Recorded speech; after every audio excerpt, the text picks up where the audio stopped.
Now good. Keeper of my soul, I will praise your name. Keeper of my soul, I will praise your name. Cause all that I am, everything comes from you. Esheun, Dalu, now good. Mole madupe, yeah. Mole madupe, oh. Mole ma koriye. Mole madupe, oh. Mole ma koriye. Come on. Amujo madupe, oh. Madupe kan sope, oh. Amujo madupe, oh. Madupe kan sope, oh. Mole mamujo, mole ma kori. Ọlọ́run dákun gbọ́pẹ́ tàwa. What thing I go give am more? Ọpẹ́. I go give am more. Títí láíláí. I go give am Baba. Ọpẹ́. I go give am more. Títí láíláí. Ọpẹ́ olóore àdáńdátán. Ọpẹ́. I go give am more. Títí láíláí. Ọpẹ́ olóore àdárere-are. Ọpẹ́. I go give am more. Títí láíláí. You go give am Baba.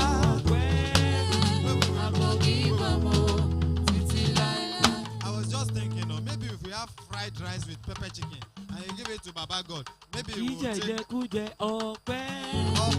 I go give am You don't understand? Maybe if you pound yam with a foriro pẹ̀lú ẹran ọ̀gbẹ́, if you give it to Baba God, maybe we will take Ọpẹ́. Oh, I go give am more. Títí láíláí.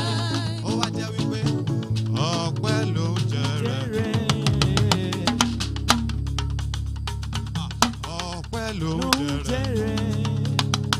Èyí jẹ́ ẹ̀bà, èyí jẹ́ kọ́kọ́rẹ́ o. Ọpẹ́ ló ń jẹrẹ. Ilẹ̀ wí náà, Ọpẹ́ ló ń jẹrẹ. ọpẹ́ ló ń jẹrẹ. Èyí jẹ́ ẹ̀bà, èyí jẹ́ kọ́kọ́rẹ́ o. Ọpẹ́ ló ń jẹrẹ. Come on, I say, wetin you go give am o? Ọpẹ́. I go give am o. Títí láíláí. You go give am Baba. Ọpẹ́. I go give am more. Títí láíláí. You go give am Torí Ọlọ́run ọpẹ́. I go give am more. Títí láíláí. See what you've done for me. See how you set me free. If you leave the band to continue to do their thing, we are definitely not going to get out of here. But that you are listening to right now is Ayiki and the Trados. We want to thank them very, very much for that wonderful one there. And you know what they're saying? They're saying if you would rather, that sometimes rather than give God, the thanks, you can just prepare pounded yam, fried rice, buffet, and just serve God. How? But they are also saying that it's not good, it's not healthy for him. So give it to a neighbor or something, right? Well, something like that. Okay. Well, I'd like to thank our studio audience, and I saw some of them. I saw some of you swinging to that beat. So you're all having fun. Thank if you feel like very dancing, much. and I won't cue you to dance. Just go ahead and how do they say it in Yoruba land? Scatter the ground. Don't look at me like that. Channels might be sending you a bill for that. So please scatter with care. What do they say? Drink responsibly. So scatter responsibly. Okay. Dance responsibly. And even NCDC is also saying, have fun. Is it have fun responsibly? Celebrate responsibly. Celebrate responsibly. Okay, so while you're celebrating, remember that the second wave of coronavirus is upon us across the country, and this has, however, called for the closure of recreational centers, nightclubs, schools, public offices. Some of them have been told now to work from home all over again. But fortunately, or should I say unfortunately, it's the festive season and a period when everyone wants to be merry and be with their loved ones. Be together. even though this might appear to be difficult It right is now. difficult. Let's just say So, it. how do you celebrate and Responsibly. keep safe? How do you celebrate responsibly? Well, we'll be asking two security consultants, Pastor Laddie Thompson, as well as Colonel Yomi Dari. Thank you both for coming. Thank you very much. Merry Christmas. Merry Christmas to you as well. Chigol, you want to kick this off? I think I'll start. I'll start with him on my left. Is it left, right? Okay. Make up your mind, woman. It's kind of sort of it's been a very trying time, but at the same time, I almost feel like people are saying, like because you hear people say, when it's your time, it's your time. They all die and I die. It only happens. It's only this coronavirus is only for those who are. It's not in the streets. It's only for those who travel. If you don't travel, that means you don't have it. Because you go to certain places and people don't take precaution, and maybe sometimes even you who might be taking precaution, you look like the odd man out. Like I've gone to places where I'm the only one in a mask, and everybody else is not wearing a mask, and I feel like should I remove my mask so that I don't look abnormal? But you know. But you're trying to also be wise and you're trying to protect yourself. So how do we deal with these kind of situations? How do we work these kind of situations outside? Can you help us with that? Thank you very much, Chioma. Well, incidentally, too, I recall we drove in the same ride here, and then I was wondering, who is this person? Because I couldn't even figure you out. And I said, hello. Did you answer? Yes, I did, sir. Okay. I did. Okay. Until we got into studio, I thank God, and I'm able to see who That's who was behind the mask. behind the mask. That masked one. Yes. Yes. Incidentally, away from jokes, I think it's just like a new normal for now, and that we have to accept it. At a point in time, I recall that when I wear my mask, I pull it down a little bit just to give myself some comfort. But I had some experience. I wouldn't know whether it was COVID, but I felt really, really, really heavily under the weather. And it took God's intervention to get me out of it. And honestly, since that experience, I make bold and I just don't pretend.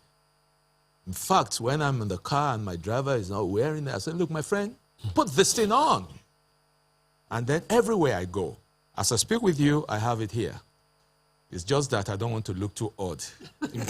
Otherwise, and then I think we're keeping some distance. And I commend channels for these arrangements, you know, and I think that's the way it should go.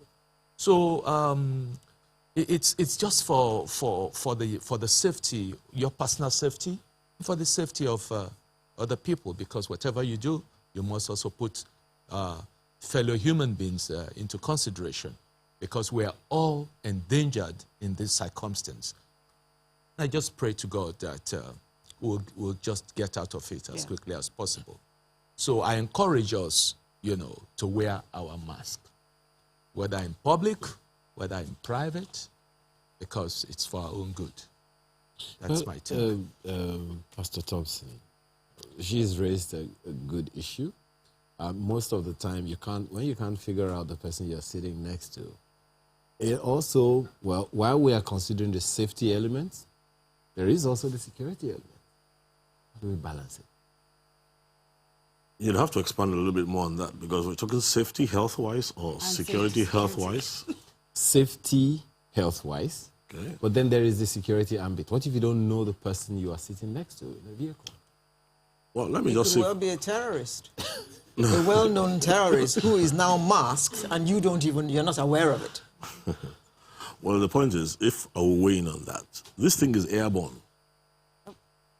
And when you look at the amount of information that's on the fact that the average person is 6 feet, basically, and then it was increased to like 8 feet or 9 feet, I think the reason why we can relax here a bit more, I don't know for whatever reason, but maybe it's epigenetic or something, but the graphs of expected fatalities from COVID-19 was expected to be like a few million should have died in Nigeria by now. Yeah. But for some reason or the other, it hasn't. We're doing better than Yes, we're doing a lot better. As a matter of fact, when we look at some other diseases that have been ravaging us, COVID-19 does not qualify to be classified as a pandemic in Nigeria in terms of numbers. Now, that doesn't mean it's not lethal. So if you ask me, I think the paucity, and this is the challenge sometimes that I look at our healthcare system, that they need to, not only on top of the game, but they need to step beyond the Western world. They need to have enough confidence. Because up until now, nobody has really explained. Yeah. I read Bill Gates' expectations, some notes he had written earlier on a few years ago. India and Nigeria were supposed to be like tragedies. Now, the Western doctors are now admitting that there's something different that is not allowing the casualty figures to mount like in America or in... We were supposed to be dropping dead like flies. That's what I want to see Nigerian doctors step beyond this inferiority complex and under the shadows and tell us why in Nigeria things are better. And not only investigate it, find it out so that we can capitalize on it and then we can enjoy our health. And help the people. Yes, much better. And mark you, we are finding out the thing is mutating. Yeah. The strain that was in the UK before was terrorizing them. Just as they developed a vaccine, it mutated again. Into another one. And we really need to get to understand in Nigeria that this could be for the long haul. Yeah. And it could get worse, it could get better. So, but either which way, Nigerians were always happy. Suffering. Yes, all suffering and smiling. Colonel, do you think that in the area of following the laid down well, that's the word that they're using these days, non-pharmaceutical protocols, how well are we doing in following even those? Wear a mask, wash your hand, use a sanitizer. 6 feet apart. You know, social distancing. How well are we doing at those? Well, I think there's still a lot of work to be done by, the government, and of course, with the social media, such as yours, channels. I think the social media should take it upon themselves to, as part of their CSR, to really go the whole hog in enlightening people, even down to the grassroots. Because, I saw a clip that, in fact, I think it was somewhere on the Lagos Island, and the traders were just having their fun, and it was like, Corona or no Corona, Lagos is Lagos is Lagos. Lagos is Lagos, And unfortunately, because this masses who must go out to make a living, That's what they should. there's no social welfare for them, and that's the fear. I think we must just stop taking things for granted. We must stop taking things for granted. And again, we talked about security, because initially when Chioma came up with that, I didn't factor the security point of view. Again, that is a very serious issue that needs to be really looked into, especially given the prevailing circumstances. You recall when there was this bombing in Kenya, and then it was suspected that there was this mystery lady with a mask, and that was, even at a point in time, the Western world, I think it was in Italy, they thought about banning turbaning, Yeah. And again, with what is happening in the Northeast, when you have some of those agents of terrorists, masquerading as innocent maids, trying to fetch water and such, luring, gaining access into safe zones and then discharging their IUDs. And that has really caused a lot of problem. So it's there must be a balance. Okay. Well, Pastor Thompson, let me come back to you on this one. So Lagos state government and a number of other, state governments all over Nigeria have said that no night vigils, no watch night service. Some churches have also adopted that on their own. No gathering at recreation centers and things like that. But so from your perspective, first of all, what do you think of the directive, given that gathering together from time to time is a significant emblem of the season? And generally, what do you make of all of that, and how can we make the best of it, whatever it is that is left? I think there's a lot the government is not telling the people. There's a second wave, global. Unfortunately, we don't collect statistics here. Yeah. And not only that, the culture here is such that when people die from complications induced by COVID, rather than make it available as information, there's a tendency to conceal. And I guess that has to do with our culture and tradition. So I really believe that the government needs to step up their game in terms of collecting statistics and then begin to help to change the mindset to the new realities, that there are certain traditions that we cannot continue anymore. A pandemic is not something that you can trifle with. I think what is happening is because the last major pandemics, the major ones that really happened, nobody here was alive. The ones in the early 1900s. Yes. But if you study the trend of the ones in the early 1900s, this is how it will first come. People will say it doesn't exist. So people will say, people will feel free. Then it will seem to go down. Another wave comes, and with each successive waves, is moving from hundreds to thousands. Then it's taking millions. So Nigeria needs to wake up to the fact that we are the leading nation in Africa, and we, as the leading nation of Africa, need to be able to begin to set the pace, because whatever we do here will affect the rest of Africa. Now, Lagos is one of the leading states in Africa. Nigeria. In Africa. It's a hub. So a lot more is expected from Lagos State than Lagos State realizes. So I think there's still a need to step up the game by making sure that we have more documentations. There should be a lot more persuasion of people to let people realize that, look, letting people know that somebody died of COVID doesn't carry a stigma. Right. I mean, it's part of the responsibility of keeping others safe for you to let us make it clear. And then by the time people see the statistics, the reality of statistics, I think a lot of people right now don't even believe it exists. There's sort of conspiracy theories and all sorts of, interesting views, even amongst educated people. Just like in the early days of HIV, So we need to step up the game, because we're not ready to start burying people, and we don't have a healthcare system that can carry the weight of a full-blown pandemic. So when you say Lagos State government has a lot more to do than they realize, yes, what are these a few points you want to make? I think Lagos has all the potential on ground already. Let us remember one of the most dangerous pandemics that could have rocked the entire world was Ebola. Honestly, the world doesn't give us credit for it, but Lagos State capped Ebola. And the way it was capped in Lagos, hardly any other nation, has the kind of record that we have. And it was simply because the governors had already run scenarios ever before the Ebola came, which means in Lagos State, we have an ability of thinking forward. Yes.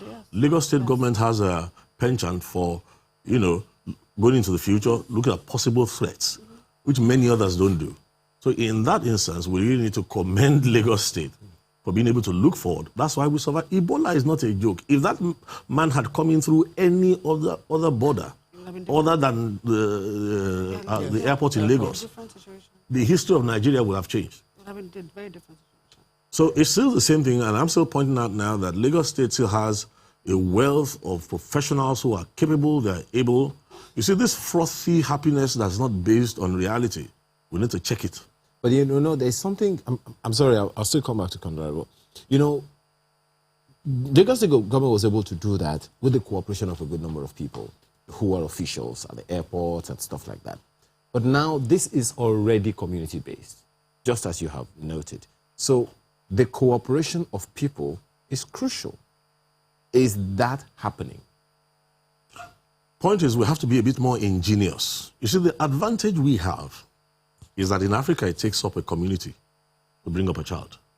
Now, the up end of that is that we have mechanisms for our opinion molding and consensus building that other nations with nuclear families don't have.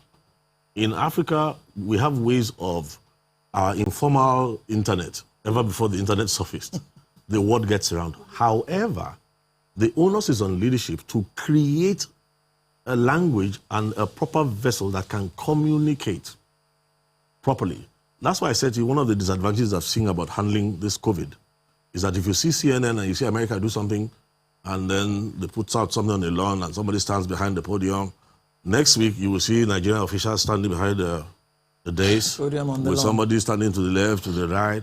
And I'm like, excuse me, this is a matter of life and death. We need to become a bit more creative in the way we respond to these issues. Let's communicate to Nigerians. We're not communicating to Americans or Europeans. So copying what they're doing every week, week out, is not going to help us. But we need to we like drama, we like song in Africa. So these things are better communicated. I remember the HIV thing till tomorrow. Nobody really knows whether that basketball player really had... Magic Johnson. Yes. Right. Nobody really knows whether he actually had HIV or whether it was just the American state, knowing how popular he was, had him come out to the open and say, oh, I have HIV. And that got the attention of awareness. Yes. So you see, we have to think out of the box and think locally rather than, continue to, ape what works for others. Interesting. Get to them. Colonel Dari, that communication ambit is an issue. A number of people will look at, this pandemic as another war. We're fighting this pandemic as a war. One of the things that is essential about it is appropriate communication. How well are we doing in that regard from where you come from?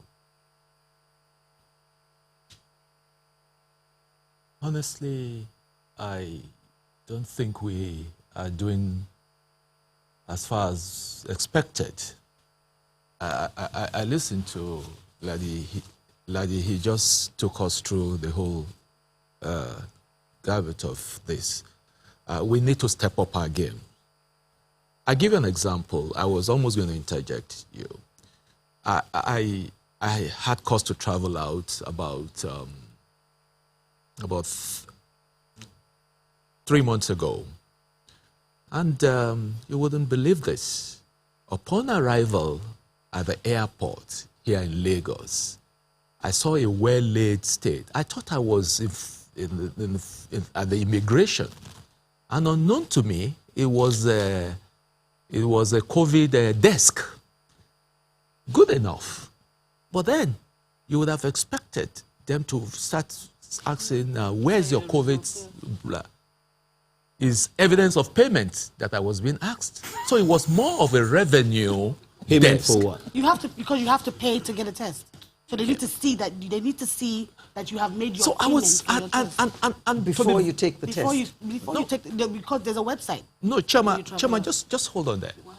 You see, I'm aware that before leaving the UK, where I traveled to, I was suspected to log in and then make some payment and whatever. And I tried, but it was not possible for me to accomplish that. So upon arrival, so tired and stressed out, the first thing they asked me, where's the evidence of payment? And I said, what do you mean? You've not even tried to test my temperature to see whether I'm even normal or, So I got really pissed off. And it was a well laid with a bank staff there, you know, and looking over. I mean, I was really, really so upset. And I said, look, this thing has to stop. So these are the type of things you find here. So, and they made sure that they extorted, because I looked at it as an extortion, because I was extorted of, I mean, I guess well over 50,000 naira. You know, where's your card? Is it? But you know, what's interesting about this is that keeping safe element, really. Yes. You know, how do we, in spite of all of these challenges, all of these inhibitions, all of these considerations, Yes. how do people, because ultimately, whatever the policy of government is, whatever the program is, it's all about keeping safe. It's all about the people. Yes. How do we ensure that even if you do not get the appropriate information about keeping safe in this Yuletide, you keep safe? Well, that's what we're saying, that we need to do more. We need to, information must go out in different languages. Churches, mosque, you know, must be encouraged, you know, to send out this info and educate people. Because some people still don't believe. Yeah.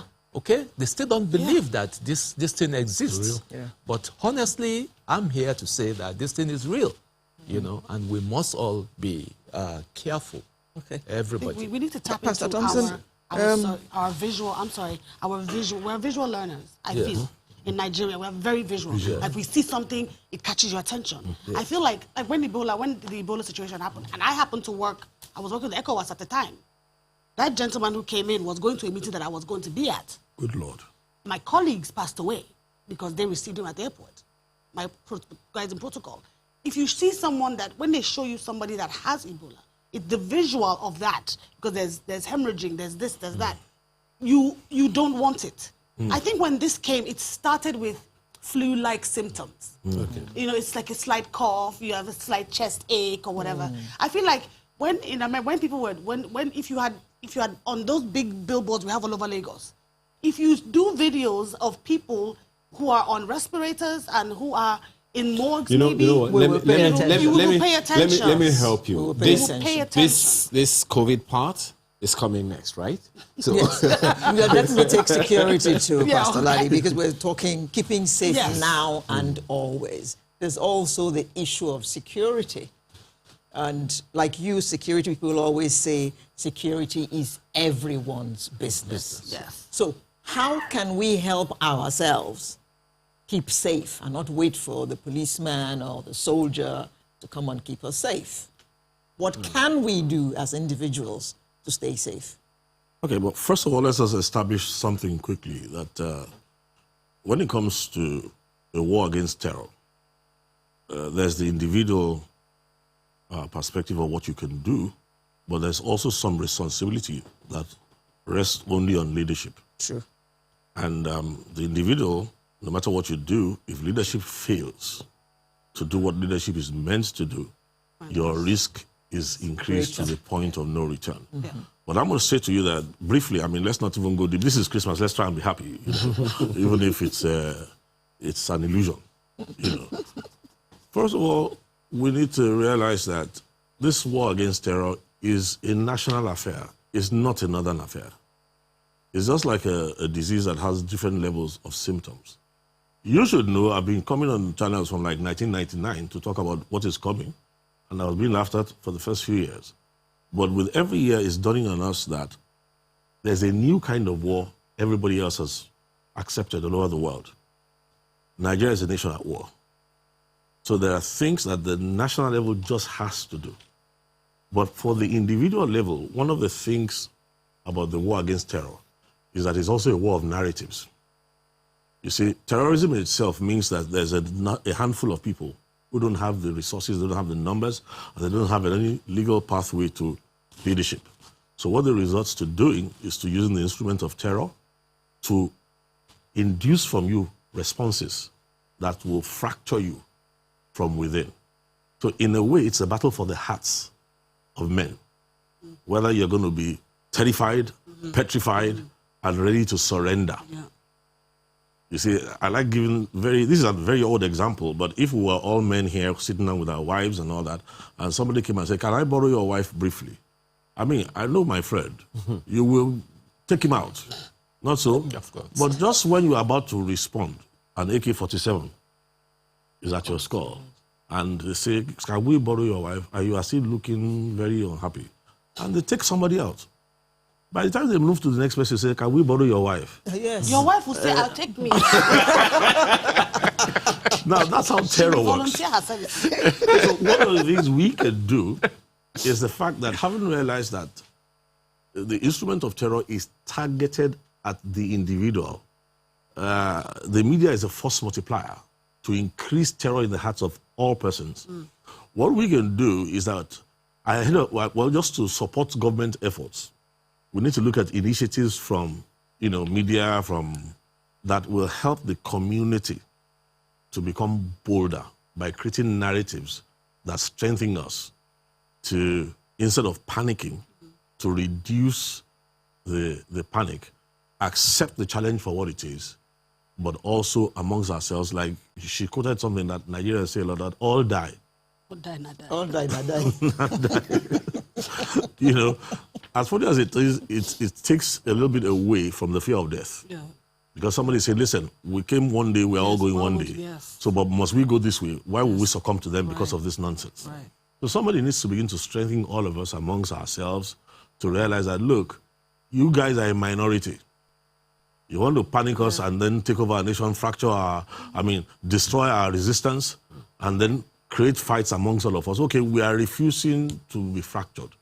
We love northern Nigeria, we love eastern Nigeria. Okay, we're even building bridges now. Yeah. What you're trying to do to us, the opposite of it is going to be the effect. We're just going to be stronger together. We're just going to say, listen, okay, you kidnapped people, you killed some people. You think we're going to start crying and messing around and all that? No.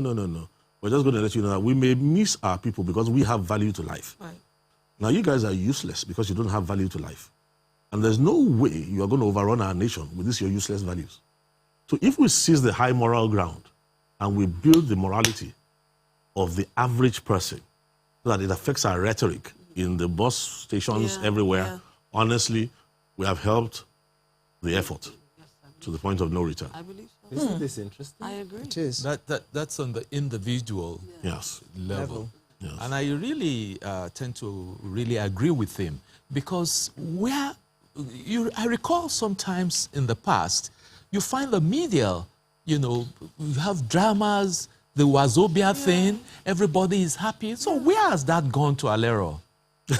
Yes, Alero, where has that gone? If you ask me, who I go ask? Alero, where has that gone? Where has that All the gone dramas to? and things, where has that gone? Follow is asking, I'm asking as well. Yes. Where has that gone, Alero? Honestly. Where has it gone? I should be asking you. Because But you are the pioneer. After us. You give us After script, us, we follow. You are a the comedian pioneer. and you are an actor. But you have been doing this since. Hello. This you have been doing this since. now let me quickly also say something here. I think Nigerians are not happy. Nigerians are not happy. It's very, very glaring, And one of the reasons, again, is when you find a situation, it has to do with this thing that has eaten into the fabric of our lives. Corruption. It's true. When you see someone who is a non-entity, wakes up and overnight is a billionaire, and you that you have been swathing and working diligently hard, nothing is coming. Or you find someone who has stolen so much our common wealth, and he's just given a slap on the wrist, and he walks away because he is from a certain part of, So these are some of the things. I think we need to speak the truth to leadership. And that's where we shall have to leave it today, Colonel. I think we're expecting Alero to take it. We should discuss this for a little more time, maybe for another 3 minutes. Okay. There's something, that you have just said now about the security element. Yes. Which is very, very crucial.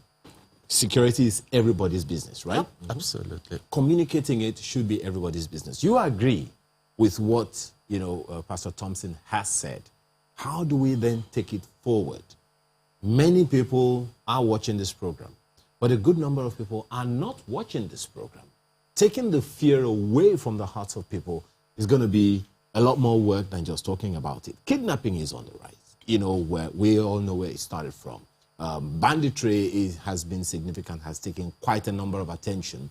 And every time we talk about security, every time we talk about all this terrorism, insurgency and all, we're talking about the military, we're talking about the police, and that's where it is. We're not talking about community engagement and stuff like that. So if we're going to take it a notch higher to the community level, what should the community leaders be saying? What should they even be aware of? And what should they be doing? Well, that brings me to the issue of community policing. Because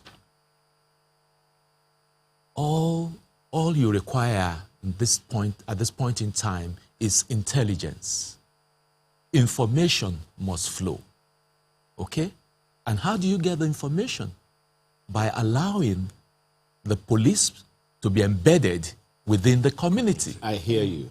But, Pastor Thompson, we know the quantum of the trust quotient. Once you mention police... it's a red flag. No, actually, what he's saying, Flying interestingly, a while ago I was talking to some people who should know more about this. The days of native authority. I was talking to Baba Ahmed Joda, who, is, and he was now laughing at us and telling me and explaining to me how in the days when the federal police structure was going to be introduced, as opposed to the native authority that was local then, how the nation was just rejoicing, thinking, oh, the salvation has come from the federal structure, because they were tired of the corruption of those who are stopping bicycles, charging you on the spot, and all sorts of stuff. Well, having said that, I just think, based on what he has said, one of the first things I think needs to happen, which we neglected to do, is like a station like Channels now needs to take authority to be a leader indeed.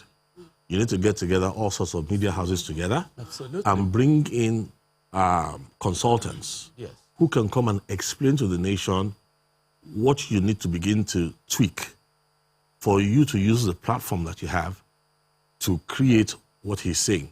Because there's nothing as powerful as media. Yes. Because if we come in and explain to you that, look, media is a force multiplier. Even the other side invests a lot in media. Terrorism invests a lot in media. So, at this point, that's people, why I do apologize. we say We've that. got to go. No, this time we completely run out of time. So, consultants, security consultants, Pastor Ladi Thompson, as well as retired Colonel Yomi Dare, thank you very much for coming to share this time with us at this particular time, Christmas time.